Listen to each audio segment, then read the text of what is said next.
You can't change your past but you can change your future. So with this thought हम शुरुआत करेंगे अपने class 8 की। सो स्वागत है आपका जेनिथ गुरु फंडामेंटल में। एंड यहाँ पे देखो, अब आप क्या हुए, क्लास 7th से क्लास 8th में आ गए हो, आपका प्रमोशन हो गया है, राइट।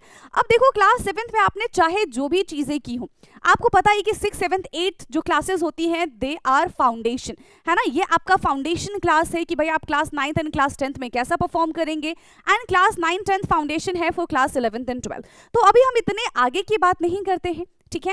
अभी हम ये देखते हैं कि हमने क्लास 7th पास कर ली है, अब हम क्लास 8th में आ गए हैं। तो किन किन चीज़ों को हमें ध्यान देना है बेटा, हमेशा याद रखना कि अपने गलतियों से हमको सीखना है, ठीक है। कैसी गलतियां, जो भी गलतियां हमने क्लास 7th में की है ना, उनको इग्नोर नहीं करना है, ठीक है। अब देखो गलतियों को हम नहीं बदल सकते, ये मैंने आपको स्टार्टिंग में ही बता दिया, बट हमें उन्हें इग्नोर भी नहीं करना चाहिए। अगर आपको पता है ना कि हाँ क्लास 7th में मैंने ये काम किया था बट इससे ना मेरी पढ़ाई बहुत ज़्यादा डिस्टर्ब हो गई, so that is your mistake, जिससे इस ईयर आपको सीखना है।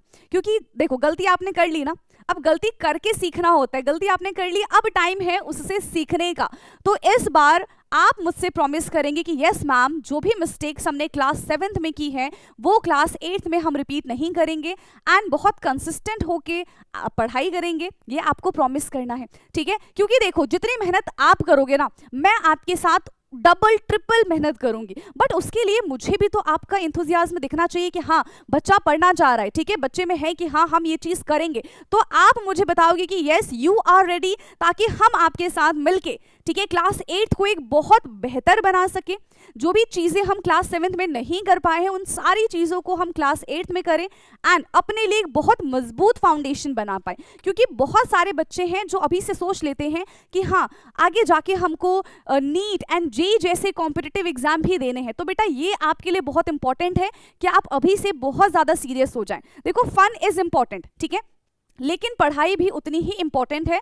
तो आप इस ईयर कंसिस्टेंट रहेंगे। मैं सारे बच्चों को बोलती हूँ बेटा कि ज़रूरी नहीं है कि 1 घंटा 2 घंटा डेली पढ़ो, नहीं, आप आधे घंटे पढ़ोगे ना, मन लगा के पढ़ोगे, डेली पढ़ना है, इसको हम कंसिस्टेंसी कहते हैं, ठीक है। इससे आपकी जो मेमोरी पावर है वो भी बढ़ेगी एंड आपका पढ़ाई में भी मन लगेगा, ठीक है।